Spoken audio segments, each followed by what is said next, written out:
La ilaha illallah Muhammadun Rasul. Bismillahirrahmanirrahim. Assalamualaikum warahmatullahi wabarakatuh. Alhamdulillahi rabbil alamin. Wassalatu wassalamu ala asrafil anbiya'i wal mursalin Nabiyyina habibina Muhammadin sallallahu alaihi wasallam. Ba'd. Rabbi israh li sadri wa yassir li amri wahlul 'uqdatam min lisani yafqahu qawli. Allahumma zidna ilman warzuqna fahman wa amalan mutaqabbalan. Amin amin rabbal alamin. Hadirin yang dimuliakan Allah, pertama-tama kita bersyukur kepada Allah Subhanahu wa taala. Alhamdulillah atas izin dan nikmat Allah Subhanahu wa taala kita bisa merasakan nikmatnya Ramadan. Ramadan yang Allah katakan syahrul Ramadan alladzi unzila fihil Qur'an. Ramadan adalah bulan di mana Allah Subhanahu wa taala menurunkan Qur'annya. Salawat dan salam semoga tercurahkan kepada Nabi sallallahu alaihi wasallam. Beliau sallallahu alaihi wasallam pernah mengatakan, "Man shoma ramadhana imanan wa ihtisaban, ghufira lahu ma taqaddama min dhanbihi." Barang siapa yang puasa di bulan Ramadan karena iman kepada Allah, wa ihtisab, karena mengharapkan ridha Allah, maka yang demikian itu bisa menjadi sebab diampuninya segala dosa, dan bisa kita juga simpulkan menjadi sebab dimasukkannya seseorang ke dalam surga. Nah, hadirin yang dimuliakan Allah, pada kesempatan pagi hari ini kita coba membahas tentang fiqhus siyam, namun kita bandingkan atau studi komparatif antara fikih dalam mazhab Syafi'i dan fikih dalam mazhab Hambali seputar siyam. Nanti kita akan dapati, hadirin yang dimuliakan Allah, hampir tidak ada perbedaan kesimpulan dalam fikih mazhab Syafi'i dan fikih mazhab Hambali. Walaupun tanda kutip hari ini kayaknya ya,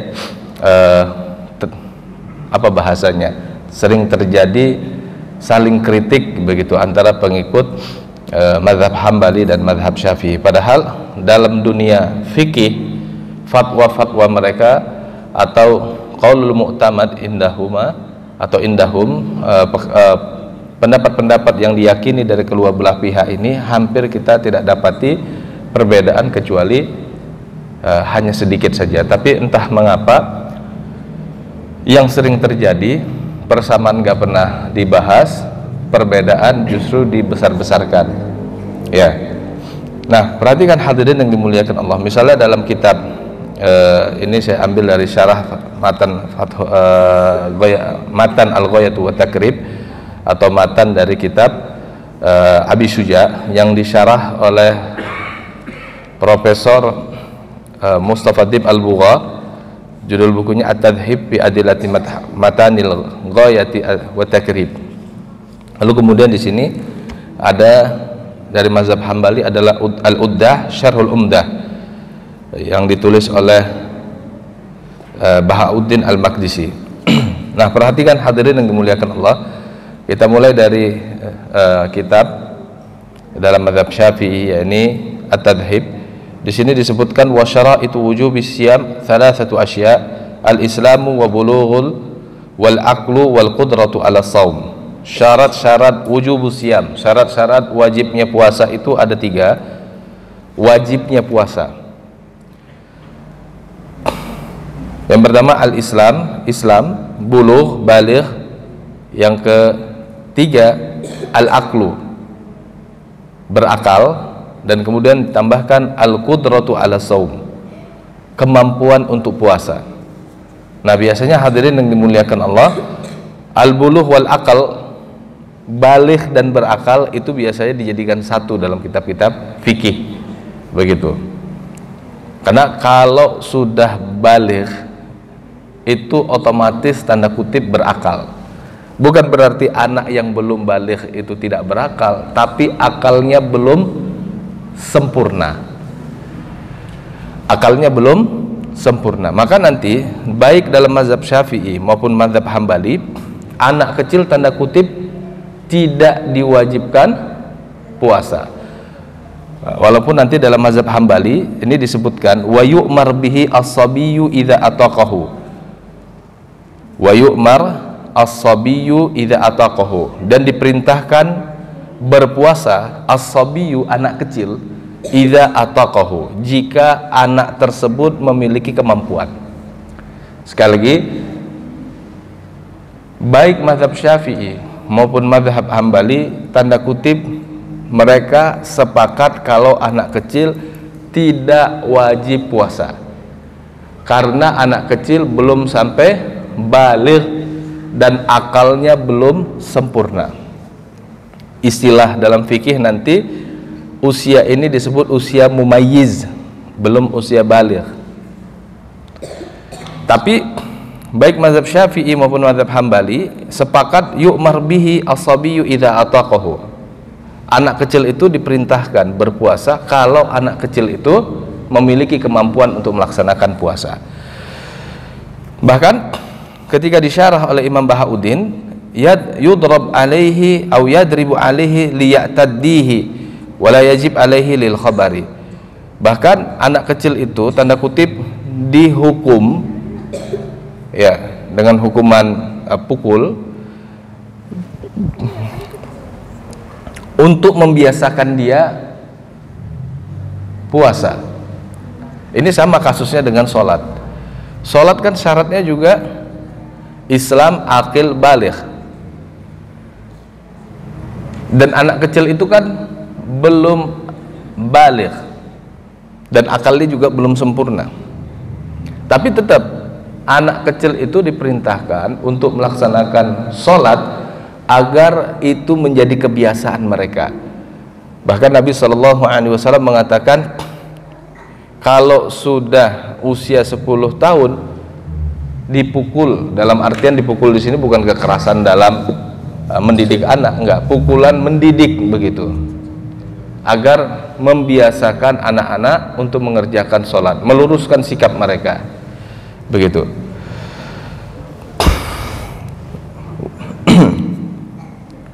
Nah,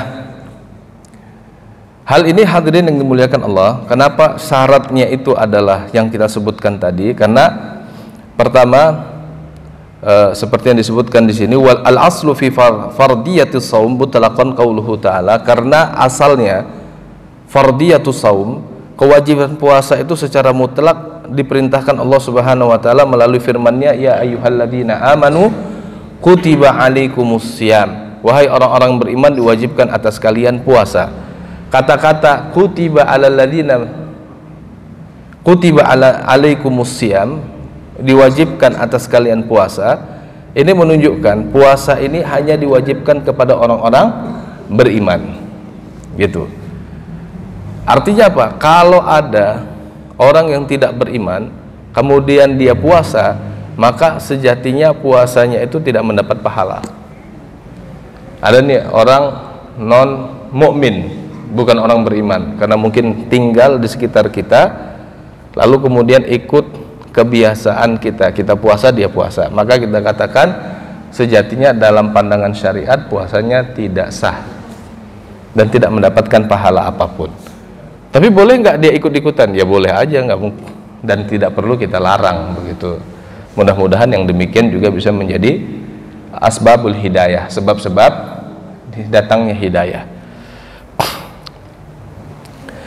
Begitu juga wa bi khususi Ramadan, qauluhu ta'ala syahrul Ramadan alladzi unzila fihi al-Qur'an hudal lin-nasi wa bayyinatin minal huda wal furqan faman syahida minkumus syahra falyasum. Begitu juga khusus, secara khusus puasa Ramadan itu ditetapkan melalui firman Allah dalam surah Al-Baqarah ayat 185, faman syahida minkumus syahra falyasum, maka barang siapa yang melihat bulan pada hari tersebut, maksudnya di akhir dari Sya'ban, falyasum, maka hendaklah dia menunaikan puasa. Begitu juga ahaditsun minha, begitu juga ada banyak hadis yang menerangkan bahwa puasa itu diwajibkan kepada orang beriman, kedua orang berakal dan baligh, serta al-qudrah alaih, mampu melaksanakannya. Makanya hadirin yang dimuliakan Allah, dalam kitab Al-Uddah ini menarik sekali di sini Bahauddin Al-Maqdisi, disebut Bahauddin Al-Maqdisi karena dahulu daerah sebaran Mazhab Hambali itu di sekitaran Baitul Maqdis, atau kalau sekarang di daerah Palestina yang dirampas itu. Tapi jangan salah, penulis kitab syarah dari Matan Ghoyah wa Takrib, yaitu buku yang paling terkenal sekali di pondok-pondok pesantren di Indonesia, namanya Fathul Qarib. Fathul Qarib itu adalah buku syarah atau penjelasan dari Matan Ghoyah wa Takrib, matan yang sama yang sedang kita bahas. Itu juga dari daerah, sekarang kita sebutnya Gaza atau Gaza ya. Itu. Jadi memang daerah itu juga menjadi daerah sebaran madhab Syafi'i. Tapi menariknya hadirin yang dimuliakan Allah, sekalipun Palestina di ratusan tahun sebelum hari ini menjadi daerah sebaran madhab Syafi'i dan madhab Hambali, menariknya tidak terjadi tanda kutip pembulian-pembulian atas pendapat madhab lain seperti yang kita lihat hari ini. Maksudnya poin ini perlu saya sampaikan, hari ini termasuk yang nggak buat sehat itu adalah ketika misalnya seseorang sepakat dengan mazhab A dan nggak sepakat dengan mazhab B. Ya sebenarnya sah-sah aja dia mengatakan pendapat mazhab A lebih kuat, tapi tanda kutip tidak perlu dia membuli pendapat mazhab B, begitu. Dengan perkataan-perkataan yang tanda kutip itu bisa merendahkan mazhab B, padahal mazhab B itu juga tidak mungkin mengeluarkan sebuah fatwa kecuali mereka punya dasar yang menurut mereka dasar itu lebih kuat, begitu kan? Dan na'udzubillahnya lagi kalau kemudian pembulian terhadap mazhab, dalam hal ini mazhab B itu dilakukan dengan bahasa-bahasa yang merendahkan, nggak boleh, nggak boleh. Karena para ulama itu tanda kutip hadirin yang dimuliakan Allah bukan sembarang orang yang tiba-tiba disepakati oleh masyarakat jadi ulama, enggak. Tapi melalui proses panjang yang Allah Subhanahu wa taala berikan karunia kepada dia sehingga dia diberikan ilmu pada saat yang sama yang lain yang kita sebut awam itu tidak diberikan karunia itu. Sehingga Allah mengatakan yarfa'illahu alladhi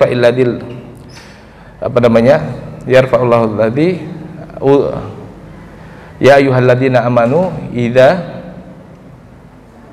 apa tuh, kok jadi lupa saya, dalam surat Al-Mujadilah ayat 11. Kadang-kadang kalau baru sahur ini ya baru makan sahur kita suka rada-rada diselubungi rasa ngantuk. Nah, dalam ayat itu Allah mengatakan yarfa'ullahu alladhina amanu minkum walladhina utul ilma darajat, bahwa Allah Subhanahu wa taala telah mengangkat derajat orang-orang beriman di antara kalian, dan begitu juga mengangkat derajat orang-orang yang utul ilma, diberikan ilmu, beberapa derajat lebih tinggi dibandingkan orang lain. Berdasarkan ayat ini bahwa para ulama itu tanda kutip bukan orang sembarangan, tetapi mereka adalah orang yang Allah pilih dan Allah telah angkat derajatnya sehingga nggak boleh mulut kita lancang kemudian tanda kutip melakukan pembulian baik secara langsung maupun tidak langsung. Salah satu kasus misalnya hadirin yang dimuliakan Allah, yang sebenarnya kalau kita puasa kita tuh nggak boleh yashab, nggak boleh saling bantah-bantahan apalagi merendahkan ya. Ya, misalnya pada kasus al-imsak, menahan gitu. Dalam mazhab Hambali memang yang dijadikan patokan kapan memulai puasa, yang dijadikan patokan adalah waktu subuh ditandai dengan azan, begitu. Sebenarnya sama, mazhab Syafi'i juga mengatakan dimulainya waktu pelaksanaan puasa itu waktu subuh. Cuman mazhab Hambali, mazhab Syafi'i punya fatwa untuk kehati-hatian,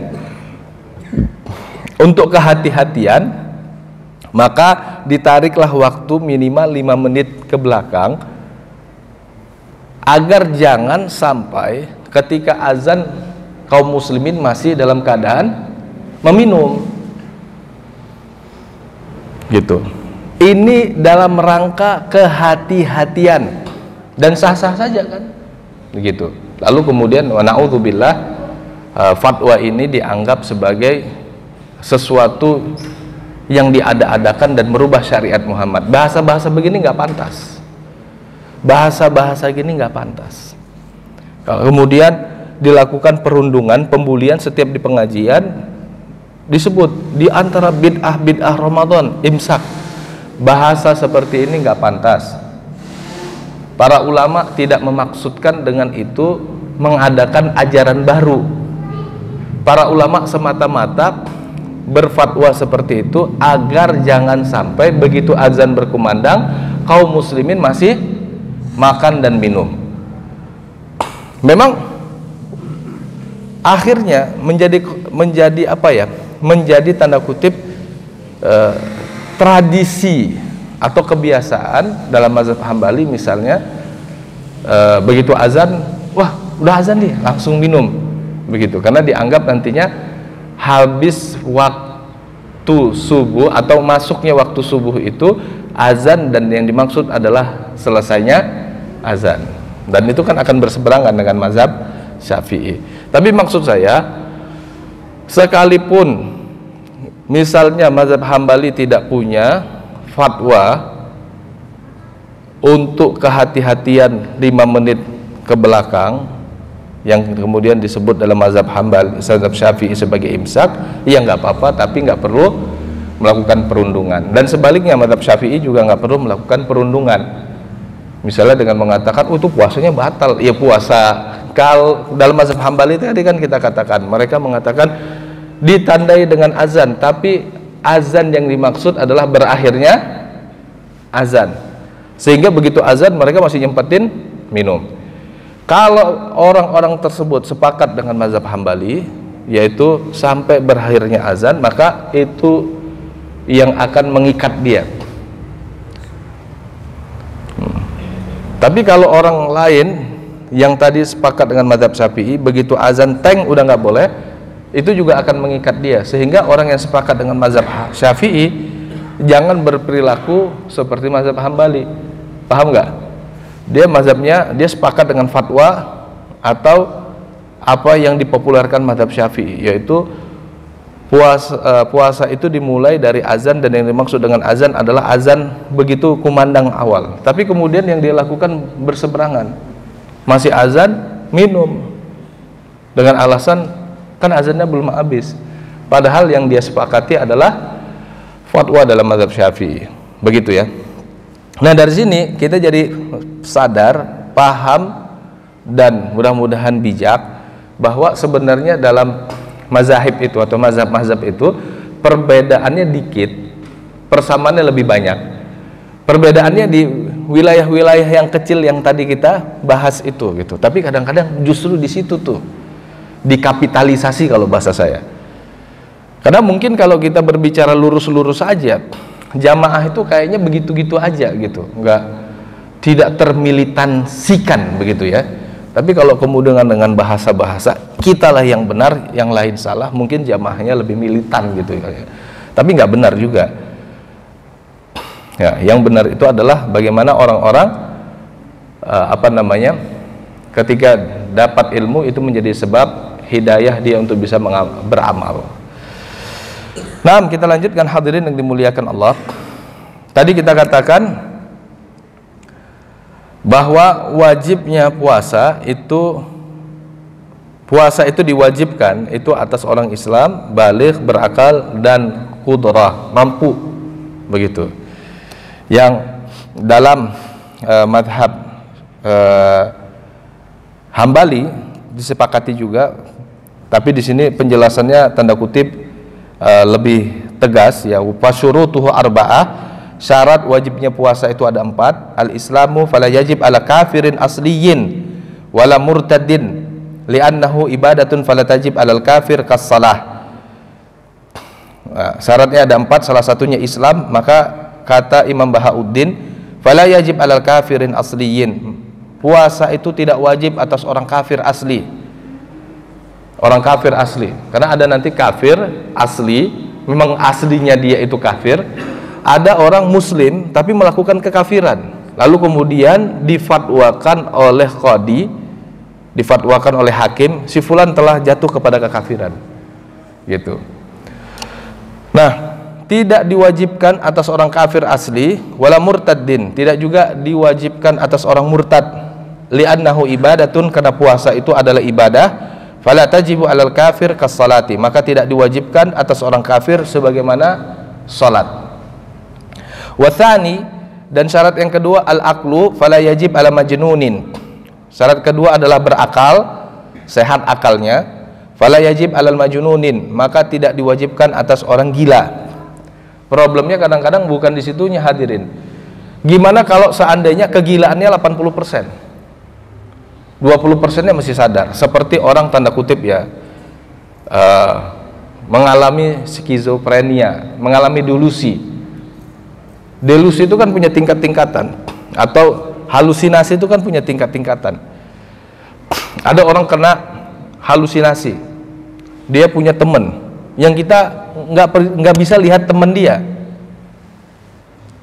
Dalam taraf-taraf tertentu dia masih sadar ngobrol sama kita, tapi dia meyakini dia punya teman, ngomong sama temannya, gitu. Dalam taraf-taraf tertentu kadar kewarasannya hilang, ngomong terus nih sama teman ya, yang tidak dia miliki, yang tidak kelihatan itu, sama kita udah nggak bisa lagi. Maka dari sini, kalau kadar kesadarannya tinggi tetap wajib. Kalau kadar kesadarannya tinggi tetap wajib. Tapi kalau kadar kesadarannya rendah, sehingga hari-harinya cuma ngobrol sendiri aja, ngerasa ada temennya, begitu yang ngobrol terus, diajak ngomong juga nggak sadar, maka ini nggak wajib. Begitu juga nanti pada kasus anak autis. Kalau kadar kesadarannya tinggi, anak autis juga wajib puasa. Tapi kalau kadar kesadarannya rendah, anak autis nggak wajib puasa. Wathalis, dan yang ketiga al-bulugh, baligh, fala yajib ala sabiyyin, maka tidak diwajibkan puasa atas anak kecil. Liqaulihi sallallahu alaihi wasallam, berdasarkan sabda Nabi sallallahu alaihi wasallam, rufi al-qalam an thalathatin, anil majnuni hatta yafiqa, anin naimi hatta yastayqidha, anis sabiyyi hatta yablughal hilmu. Rasulullah sallallahu alaihi wasallam bersabda, rufi al-qalam, diangkat pena catatan amal, artinya tidak diwajibkan, an thalathatin, dari 3 orang, an majnunin hatta yafiqa, dari orang gila tidak diwajibkan, hatta yafiqa, sampai dia sadar dan hilang kegilaannya. Orang gila misalnya depresi, nggak sadar, ngomong-ngomong mulu, jalan telanjang, tapi lama-lama kena di terapi balik kesadarannya. Itu kalau orang depresi pak, jalan telanjang. Kalau depresinya belum terlalu kuat, itu begitu kita mandiin, kita ajak ngobrol, itu langsung bisa berkurang kadar depresinya. Langsung ingat dirinya siapa, langsung ingat tentang kediriannya, begitu. Nah kalau dia balik ingat, sadar, maka wajib atasnya puasa. An-naimi hatta yastayqidha, dari orang yang tidur sampai dia terbangun. Orang tertidur aslinya tidak wajib puasa. Begitu juga orang misalnya koma, nggak wajib puasa sampai dia sadar dari kekomaannya, gitu ya. Orang mabuk misalnya, mungkin nggak mabuk 1 hari 1 malam, ya tergantung konsumsinya apa ya. Nah kalau dia mabuk sampai tertidur 1 hari 1 malam, konsumsi jamur-jamuran tertentu misalnya, atau pil tertentu, maka nggak wajib atasnya puasa sampai dia betul-betul tersadarkan. Anis sabiyyi hatta yablughal hilmu, begitu juga kata Nabi, anak kecil tidak wajib puasa, tidak diwajibkan perintah-perintah syariat apapun sampai dia dewasa, sampai dia baligh. Begitu. Tapi hadirin yang dimuliakan Allah, menarik di sini dalam mazhab Hambali dikatakan waqala ashabuna yajib alaman ataqahu. Sebagian ulama-ulama Hambali mengatakan yajib, anak kecil tetap wajib puasa alaman ataqahu, kalau dia mampu. Hal ini berdasarkan sebuah riwayat dari Nabi SAW. Nabi mengatakan, idza ataqal gulamu as-siyama salasata ayyamin wajaba alaihi as-siyam syahri Ramadan. Nabi SAW bersabda, jika anak kecil itu mampu puasa 3 hari, wajib alaihi siyam syahr Ramadan, maka wajib atasnya puasa bulan Ramadan. Wali annahu yu'aqib ala tarkihi wa hada sifatul wajib. Kata ulama-ulama Hambali sebagian, tapi ini bukan perkataan mayoritas mereka, karena Allah Subhanahu wa taala menghukum orang yang meninggalkan puasa, dan ini menunjukkan kewajiban puasa. Wal awal al madhab lil khabari, dan yang pendapat pertama itu adalah pendapat yang diterima mayoritas madhab berdasarkan sabda Nabi. Dan jangan dikira dalam sebuah madhab mereka sepakat di seluruh masalah, enggak. Hatta dalam mazhab Syafi'i, apakah seluruh pengikut Imam Syafi'i sepakat dengan fatwanya Imam Syafi'i? Enggak. Bahkan kalau dalam mazhab Abu Hanifah, muridnya langsung seperti Syaibani atau Yakub, itu bisa sampai angka 1/3 fatwa imamnya itu diselisihi. Gitu, 1/3 fatwa imamnya diselisihi. Kok mereka tanda kutip memiliki sikap atau keberanian seperti itu? Karena begini, itu kan fatwa, dan mereka juga adalah orang yang tanda kutip memiliki qudrah alal fatwa. Sejatinya mereka juga memiliki kemampuan untuk berfatwa, sehingga kadang-kadang mereka melihat penjelasan dari imam itu tidak kuat, sehingga karena itu mereka beralih dari fatwa imamnya. Contoh, kalau dalam kasus mazhab Syafi'i, dalam buku Kifayatul Ahyar itu disebutkan ketika menceritakan tentang air, Imam Syafi'i itu, dan ini juga sebenarnya pendapat Syafi'iyah pada umumnya, mengatakan air musammas itu makruh dipakai. Air musammas makruh dipakai. Air musammas itu maksudnya air yang terjemur matahari, itu makruh dipakai. Alasan Imam Syafi'i, ada hadis yang dipakai oleh Imam Syafi'i bahwa air musammas itu yarisul baras, menyebabkan penyakit kulit. Nah, tapi Imam Nawawi rahimahullah, salah satu mufti dalam mazhab Syafi'i, karena dalam mazhab Syafi'i nanti ada 2 mufti besar, yaitu Imam Nawawi dan Imam Rafi'i. Imam Nawawi dalam masalah ini nggak sepakat. Pertama, hadis yang dipakai Imam Syafi'i rahimahullah itu hadisnya dhaif, la yuhtajju bihi, tidak bisa dijadikan hujjah, kata Imam Nawawi. Kedua, Imam Nawawi sudah tanya dokter yang memang melakukan riset kesehatan secara saintifik bahwa air yang terjemur di bawah matahari tidak menyebabkan datangnya penyakit kulit. Makanya Imam Nawawi tidak sependapat dengan fatwa Imam Syafi'i yang memakruhkan air yang terjemur matahari. Imam Rafi'i, beliau mengatakan sebetulnya makruh, tapi ada syaratnya katanya. Pertama, air itu mesti betul-betul terjemur di suhu yang panasnya luar biasa, fi syiddatil hararah. Yang kedua, air tersebut bukan sembarang air, misalnya air di empang, bukan, tapi air yang dia itu ditampung oleh wadah yang terbuat dari besi, atau wadah yang tidak terbuat dari emas dan perak.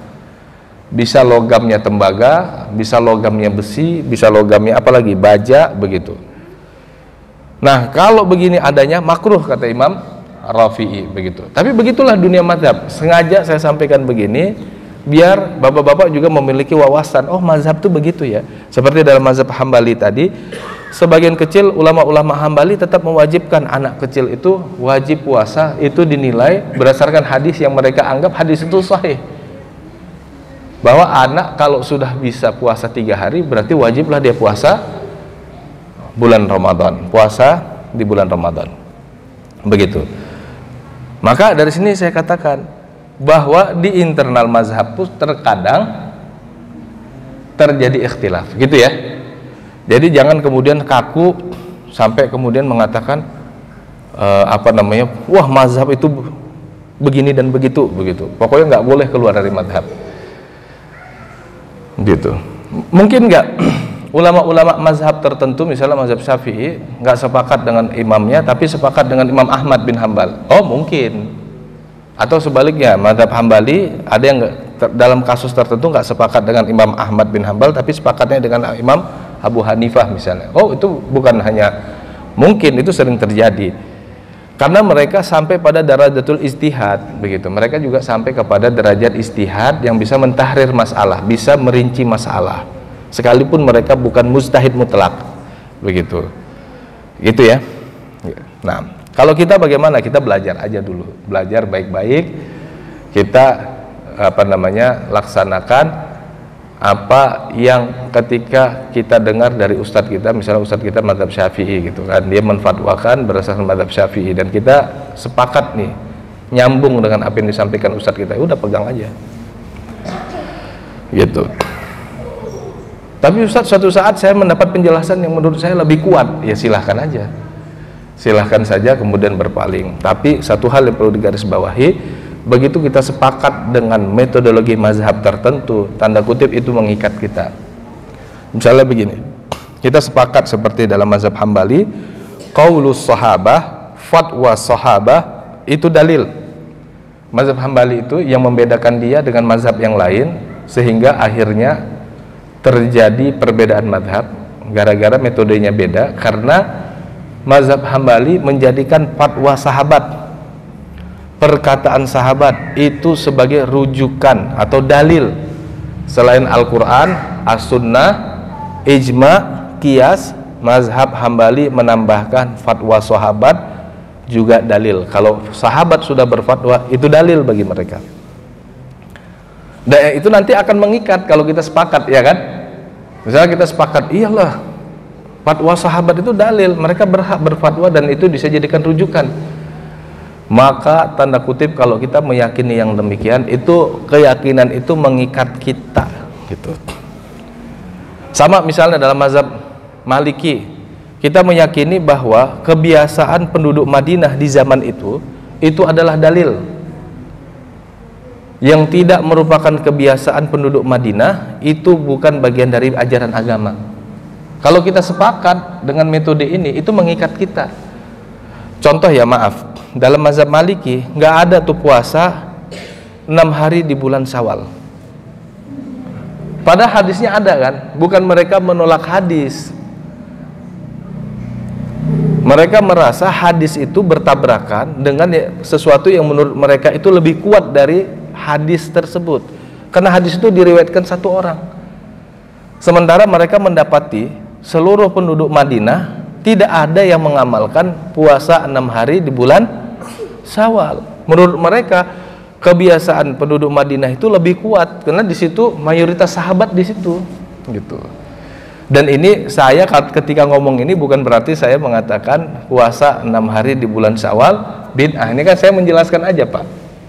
Karena pernah nggak tahu ya, mungkin jamaahnya rada ngantuk-ngantuk gitu ya. Belajar fikih ini nggak boleh ngantuk, gitu. Ngeleng dikit salah kesimpulannya.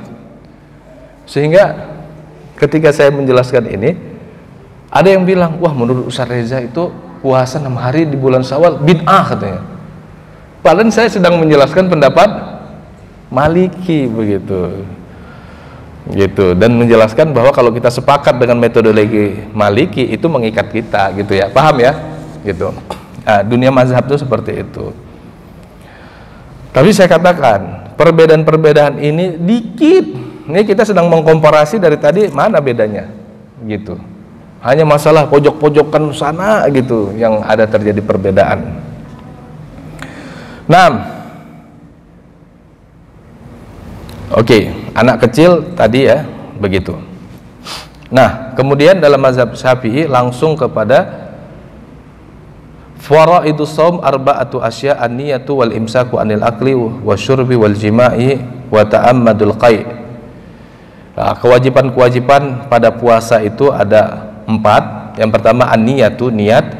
Yang kedua al-imsaku anil akli wasyurbi wal jima', yaitu imsak, menahan diri dari makan, minum dan berhubungan badan.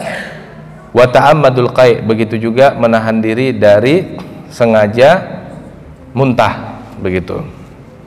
Maksudnya jangan sengaja muntahnya, kalau nggak sengaja beda lagi. Kalau dalam mazhab Hambali penjelasannya langsung nanti tentang waktu penentuan Ramadan, dan waktu penentuan Ramadan baik mazhab Syafi'i, mazhab Hambali sepakat. Bagaimana caranya? Caranya ru'yatu hilal di Ramadan. Mereka mengatakan dengan melihat hilal Ramadan. Walaupun nanti di ratusan tahun setelah mereka ada fatwa yang mengatakan boleh dengan penghitungan astronomi, tapi penghitungan astronomi itu untuk membantu saja. Tetap yang dipatokan adalah adanya hilal atau terlihatnya hilal, begitu. Makanya nanti kalau di Indonesia istilah hisabnya itu hisab biimkaniyati ru'yah. Tetap pakai hisab, pakai astronomi, tapi dengan catatan imkaniyatu ru'yah, bahwa astronomi yang menunjukkan keberadaan hilal di derajat tertentu, karena memang di derajat tertentu memungkinkan melihat hilal, imkaniyatu ru'yah, begitu. Nah, itu agak jelimet, tapi kalau nanti ada yang nanya bisa saya jelasin. Nah, kemudian sedikit lagi ya, walaupun tadi sudah bunyi tet-tet ya. Walladzi yuftiru bihi as-shaim. Apa aja yang membatalkan puasa sama, mazhab Syafi'i, mazhab Hambali sama. Nah, ini saya ambil poin kepada tentang sedikit aja. Ini sepakat, yaitu bagaimana tentang orang yang yubahul fitru, boleh bagi mereka berbuka. Nah, yang boleh berbuka di bulan Ramadan, boleh nggak puasa maksudnya ya. Yang pertama al-maridul ladzi yatadarrar bihi, orang yang sakit yang dia itu kalau puasa bisa menciptakan bahaya ke dia. Ya, dia sakit, harus minum obat, istirahat, tapi dipaksain puasa. Misalnya dia karena apa namanya itu tipes. Tipes kan udah, kalau tipes kan harus rehat, harus makan teratur dan minum obat. Tapi paksain puasa malah justru naik suhu badannya begitu. Orang kayak gini nih bukan hanya boleh buka, tapi memang harusnya buka, wajib begitu, karena sudah yatadarrar, sudah membahayakan dirinya. Rasulullah mengatakan la dirara wala darar, la darara wala dirar. Enggak boleh membahayakan dan membahayakan orang lain. Wal musafirul ladzi lahul qasru, begitu juga musafir yang punya hak untuk mengqasar salat. Musafir kan boleh tuh melakukan qasru shalah. Salatnya diringkas. Yang 4 rakaat jadi 2 rakaat. Nah, musafir seperti ini, musafir yang secara syariat perjalanan ini betul-betul perjalanan jauh. Yang kalau dalam mazhab Syafi'i dikatakan 87, sekian kilometer. Jangan kemudian bapak-bapak ngerasa, wah Ustadz, saya itu melakukan safar. Kemana Pak? Sana ke Pulau Mas. Saya tiap hari kerja ke Pulau Mas. Coba 30 kilo ke sana. Safar seperti ini bukan safar yang dimaksud. Ini kan safar tiap hari ini. Masa ini musafir beneran begitu, musafir beneran ya. Nah, fal fitru lahu ma afdal wa alaihi mal qada. Nah, nanti yang membedakan dalam mazhab Hambali berbuka atau tidak puasa bagi kedua orang ini lebih baik. Tapi kalau dalam mazhab Syafi'i, kalau dia bisa tetap puasa dan tidak membahayakan dirinya, maka puasa lebih baik. Itu aja nanti bedanya, begitu. Yang kedua, al-haidu wan nufasa tuftirani wa taqdiyani wa in somata lam yuzihuma. Haid, orang yang puasa, wan nufasa, begitu juga orang yang atau wanita-wanita nifas, wanita yang baru melahirkan, keduanya tuftirani, keduanya harus tidak puasa, wa taqdiyani, nanti keduanya qada, ganti puasanya di luar bulan Ramadan, wa in somata, kalau keduanya tetap ngotot puasa, lam yujzihuma, maka puasanya nggak sah. Ini sepakat Syafi'i, Hambali dan yang lain juga sepakat, nggak ada khilaf. Yang ketiga, al-hamil wal murdi wanita hamil dan wanita yang menyusui, in khafata ala anfusihima aftarata wa qadata. Kalau keduanya membatalkan puasa karena khawatir pada diri keduanya, misalnya hamil dipaksain puasa, dia khawatir nanti membahayakan diri, udah udah nggak nyaman nih, nggak nyaman, hamil tetap puasa, keringatan, mual-mual. Kalau itu membahayakan dirinya, dia disamakan dengan marid, disamakan dengan orang sakit. Kalau disamakan dengan orang sakit, dia berbuka nanti qadha. Ya. Wa in khafata ala waladayhima aftarata wa qadata wa ad'amta an kulli yaumin miskina. Kalau keduanya, wanita hamil, wanita menyusui, meninggalkan puasa itu karena khawatir anaknya. Puasa, kayaknya anak saya nih kalau puasa di perut geraknya makin dikit, oh jangan-jangan nggak dapat nutrisi anak saya. Atau ketika dia nyusuin puasa, anaknya yang mencret, dia biasa-biasa aja, maka ini dalam mazhab Syafi'i, dalam mazhab Hambali sama, keduanya harus berbuka atau boleh berbuka, lebih tepatnya boleh berbuka, dan keduanya harus qadha. Yang hamil, yang nyusui harus qadha, dan keduanya juga harus bayar fidyah, gitu. Ini sama dalam mazhab Hambali, dalam mazhab Syafi'i sama, gitu.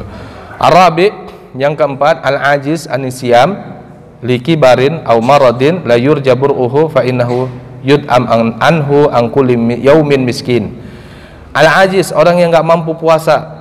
Kenapa? Karena usianya udah lanjut banget, 75 tahun, 80 tahun misalnya. Aul maradin la yurjaburuhu, atau dia sakit yang tidak bisa diharapkan kesembuhannya, lumpuh, seluruh tubuhnya lumpuh misalnya. Maka orang yang seperti ini boleh tidak puasa, cukup dengan bayar fidyah tiap hari. Setiap kali dia tidak puasa, dia kasih makan orang miskin, begitu. Wallahu a'lam bishawab. Hadirin yang dimuliakan Allah, kesimpulannya, ketika kita membanding-bandingkan buku-buku mazhab, sebenarnya titik kesamaannya itu besar sekali, hampir nggak ada bedanya. Nanti perbedaan itu ada di kutubul mutawalat, buku-buku yang panjang, buku-buku yang memang untuk perbandingan mazhab. Dalam mazhab Syafi'i misalnya Syarah Majmu' al-Muhadzab, berapa jilid ya? Semeter lebih bukunya, semeter lebih itu. Dalam mazhab Hambali misalnya Syarhul Kabir atau Al-Mughni, 1 meter tuh. Di situ tuh baru ada khilaf-khilaf. Kalau buku-buku yang kayak ini 1 jilid, 2 jilid, atau yang masih 3 jilid, ya biasanya sama, masih datar aja, masih sama gitu. Kedua yang ingin saya sampaikan, bahwa pelaksanaan puasa tuh secara umum sama, begitu ya. Seperti itu hukumnya, gitu. Dan kalau terjadi perbedaan, nggak boleh saling bully. Termasuk misalnya kasus imsak yang kadang-kadang kayak udah rutinitas tahunan, keluar video-video bulian begitu. Nggak pantas bully-bulian begitu. Apalagi yang dibully adalah ulama yang ketika mereka berfatwa karena ilmu dan rasa takut kepada Allah. Lalu kita kemudian meleceh-lecehkan mereka, naudzubillah. Nah, selebihnya hadirin yang dimuliakan Allah, apa yang saya sampaikan ini ilmu, bukan hanya untuk dipelajari tapi diamalkan. Mudah-mudahan kita termasuk orang yang Allah kehendaki kepada kita kebaikan, sehingga Allah Subhanahu wa taala memberikan taufik kepada hati kita untuk mengamalkan ilmu yang kita pelajari, dan kita bisa dimasukkan surga karena ilmu tersebut. Amin amin ya rabbal alamin. Selanjutnya saya kembalikan ke moderator.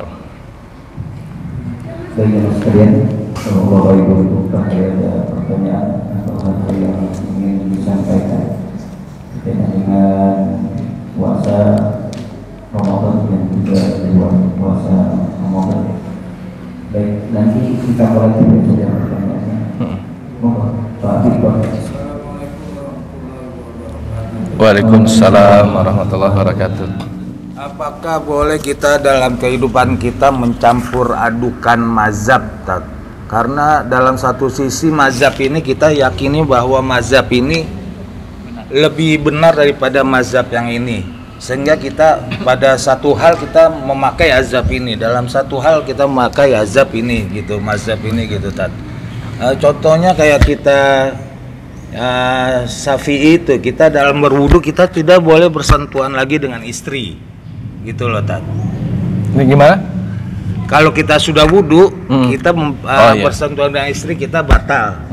Tapi dalam hal ini saya meyakini bahwa walaupun saya Syafi'i itu tidak membatalkan, karena Rasul pun pada saat sudah berwudu dia mencium Aisyah dulu, menurut silsilahnya begitu Tat. Dan juga pada saat umroh, pada kita tawaf, kita sa'i, kita bersentuhan juga dengan orang lain tidak apa-apa gitu Tat. Apakah hukumnya apa Kat jika kita mencampur adukan mazhab gitu ke dalam satu hal dan hal yang lain gitu Tat?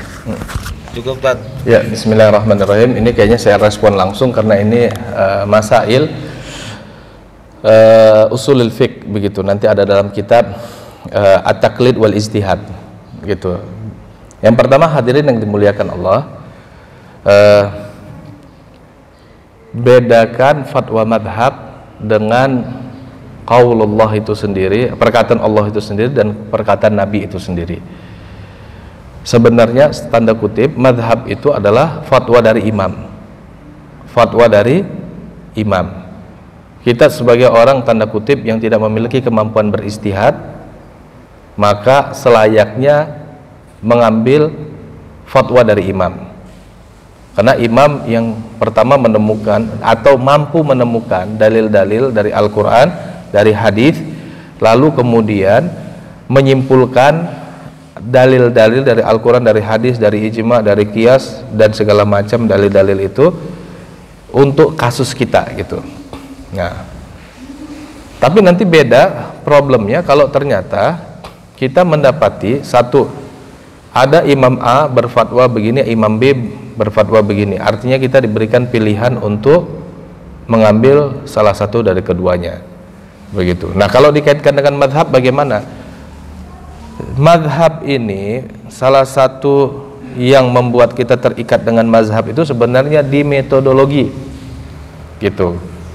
Kalau kita sepakat dengan usulul madhab atau metodologinya madhab Abu Hanifah, itu nanti ngikat kita. Tadi saya contohkan, kalau kita sepakat dengan mazhabnya Imam Malik yang mengatakan amal ahli Madinah itu adalah dalil, kita sepakat dengan itu, maka itu akan mengikat kita. Ketika kita temukan misalnya ahli Madinah itu tidak melakukan amalan itu, maka itu akan mengikat kita, gitu ya. Itu kaitan dengan mazhab. Tapi kemudian bagaimana kalau seandainya kita sepakat dengan mazhab Syafi'i, tapi kemudian kita dalam kasus tertentu nggak sepakat dengan mazhab Syafi'i, boleh nggak? Maka saya katakan ketidaksepakatan kita dalam mazhab Syafi'i itu karena kita ngelihat dalam mazhab yang lain itu lebih kuat. Nah, tapi problemnya saya harus membatasi ini, maksudnya nggak semua bapak-bapak boleh seperti ini gitu.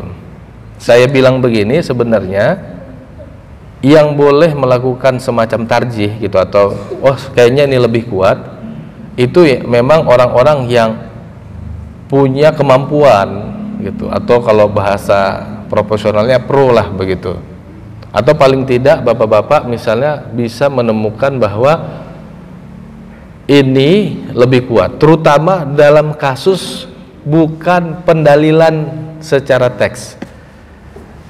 Coba nih agak jernih dikit ya, terutama dalam kasus bukan pendalilan pada teks, yang mungkin saja Imam Syafi'i itu kalah dibandingkan kita.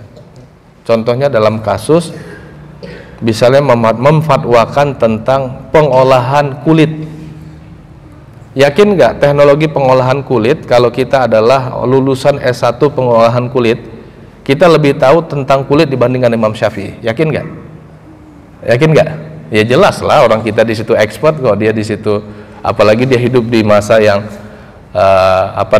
kulit itu belum diolah sedemikian rupa. Jadi tanda kutip ulama itu, apalagi di zaman hari ini ya, di zaman dimana orang sudah tidak general tapi spesialis, ulama itu terutama kelebihannya itu justru pada fahmun nusus, memahami nas, memahami teks syariah, memahami Al-Quran, memahami hadis. Tapi dalam kasus fahmul waqi', memahami realita, justru ulama itu muqallid. Contoh, ada kiai, kita minta pendapatnya tentang perbankan syariat. Saya tanya ke bapak-bapak, benar nggak kiai itu paham perbankan syariat? Ini ada kiai kampung, jago baca kitab. Paham nggak dia tuh sebetulnya bagaimana transaksi keuangan modern hari ini? Maka bahkan ada dokter di bidang fikih berfatwa tentang pelaksanaan keuangan syariat hari ini jadi aneh dan jadi ketahuan orang-orang, karena memang dia nggak memahami itu. Harusnya yang dia lakukan nanya kepada pakar keuangan. Ini pakar keuangan, ini sebenarnya ini kan dunia kalian. Ini kasus ini coba jelaskan ke saya gitu. Nanti setelah kalian jelaskan ke saya masalahnya apa, saya nih yang memahami Al-Quran, saya memahami hadis, ijma dan qiyas, melihat mana dari dalil ini yang nanti bisa menghukumi kasus ini gitu. Paham ya? Jadi juga dalam masalah kesehatan, ulama nggak boleh fatwa sendirian, ya dia datangilah dokter. Ada kasus misalnya pencakokan organ, dia harus tanya dulu apa yang dimaksud dengan pencakokan organ, nanti dijelasin dulu sama dokter. Baru dia bilang, kalau begitu ini boleh. Jangan dia kemudian sembarangan berfatwa di situ, itu bukan wilayah dia. Paham Pak maksudnya? Nah, padahal dalam kasus hukum kedua hal ini harus dikumpulkan. Nggak bisa sekedar kita paham Al-Quran, paham hadis, tapi nggak ngerti dunia kesehatan, berfatwa di dunia kesehatan, ya kan? Ya nggak? Kiai, ini ada orang aborsi, haram. Jadi tanya dulu aborsinya apa, kenapa terjadi aborsi. Begitu ditanya dokter, kata dokter ini orang kalau nggak aborsi mati ini, karena janinnya di dalam telah mati dan telah membusuk. Ya kan nggak bisa sembarangan, pokoknya aborsi haram begitu. Untuk kasus si fulanah itu aborsi harus ya wajib, kalau enggak tetap dipertahankan, anak udah mati coba misalnya, ya kan? Nah kayak gitu-gitu tuh. Nah kemudian jadi boleh saja kita keluar dari satu fatwa madhab ke fatwa lain dengan alasan memang kita menyadari kalau itu lebih kuat, terutama di bidang kita ya.